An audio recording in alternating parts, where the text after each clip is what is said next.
Do you like fighting games? How about a fighting game that lets you stand over a downed opponent and do a little celebratory ape dance? Look at me. Okay, what if I threw down like a little Irish jig or a little flossy floss dance? Oh no, look out, we got a dance battle. What the heck?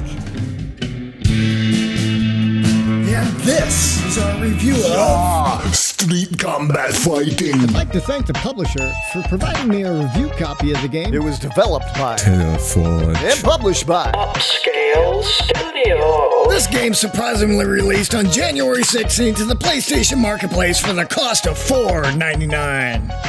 Okay, you guys excited? Here it is, the Street Combat Fighter.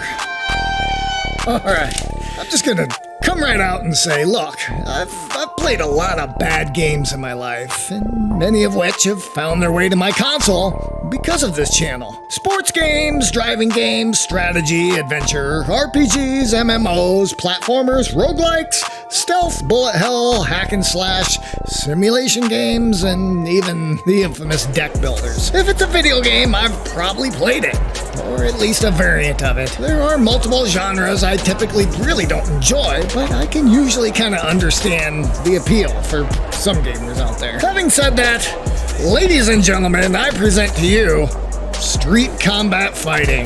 From the dawn of 3D gaming, polygonal 3D fighting games have been a dominant force in the console gaming arena. In 1995, when Sega brought the Virtual Fighter game to the Saturn console, it challenged everything we thought we knew about fighting games, which was ruled by the kings of 2D, like Street Fighter, Mortal Kombat, and the Art of Fighting games. Within a few years, Sony's PlayStation hit the marketplace and filled home consoles with bangers like Tekken, Battle Arena Toshijin, and Soul Edge.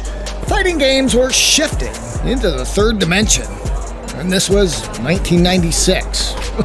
Like 30 years ago, brother. That's 30 years ago. This week, I sat down with another promising addition to the 3D fighting marketplace. Street Combat Fighting, which already sounds like a Temu Street Fighter clone right there. Bring it, baby. I'm not scared. At least I thought I wasn't scared, and maybe I should have been. The screenshots did show a nonsensical fighter with character models that looked frighteningly similar to games I've played from other publishers. What? The game consists of about a dozen battle rooms with about 24 or so different fighter models, none of which add any sort of variant in fighting style. There are no special moves or any real reason to choose one over the other than the humorous cosmetic value. Meh. The character models we're given here seem to be like a mix of Drunken Fist and The Walking Zombie, which would be fine if there was a feeling that the gameplay was improving here as well. We've seen 30 years to improve upon this formula, and today I get this sloppy mess of a fighter to play with. Fun? Come on, don't bullshit me. I played through the game on the PS5 and experienced low frame rates, dropped frames, and choppy animation just all over the place, all of which just kind of kills the immersion of any sense of an action arcade fighter. The FPS is what makes these things fun. Inputs include your punch, kick, block, and some weird sort of dash mechanic, which I never used, and it executed more just like a robotic Parappa the Rapper animation, rather than what I would expect from a modern 3D polygonal fighter. The utter lack of storyline or any explanation as to why a school teacher is going toe-to-toe with a firefighter on a fishing boat just leads me to only think this is like a humorous take on the genre. Okay, fine, it's funny, but I would really kind of expect them to follow up with responsive gameplay of a deep list of like combos, supers, and special moves for players to master. It is still a video game, isn't it? No, we get none of this. Just a healthy grind for gold and XP to unlock characters, levels, and emotes. Oh yay, emotes! The developer threw in a couple additional modes, like the champion and boss mode, to challenge underleveled fighters, but, after grinding the campaign for levels of XP, Most casual gamers here should be able to mash their way through both of these challenges, just using only the punch and block mechanic. Got him! Got him! Without any thought of combos or juggling strategy at all, which honestly should be the backbone of modern fighting games. I completed the game in the span of a few hours in a single evening, after grinding enough points to unlock all the collectibles and trophies. I had no favorite character, no favorite level, and could care less about any of the emotes, which is not what a fighting game needs to inspire players.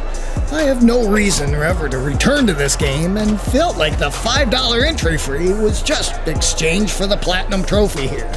The era of slop trophy games is coming to the end, guys, and I can't wait to play a few new games that are actually inspired by innovation, creativity, and imagination. To have a story to tell, to transport players to maybe a fantasy reality where memorable experiences are made. In games, right? Not just a template used to push out the bare minimum to scrap a few bucks off trophy hunters just trying to hold up their rankings on the leaderboards of cash exchange for street cred. Is this Street Combat Fighting the worst game of 2026? Not by a long shot. I don't know how, but no. I am being a bit harsh and overly critical about it, possibly. But look, I'm not going to sugarcoat it here.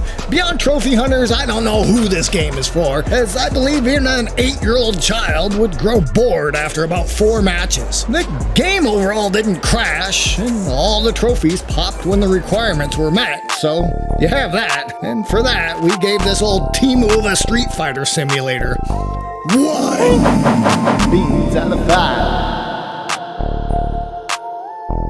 Yep, well, that wraps up that review right there. Here's some notes I took. Where I put the keys to the tractor.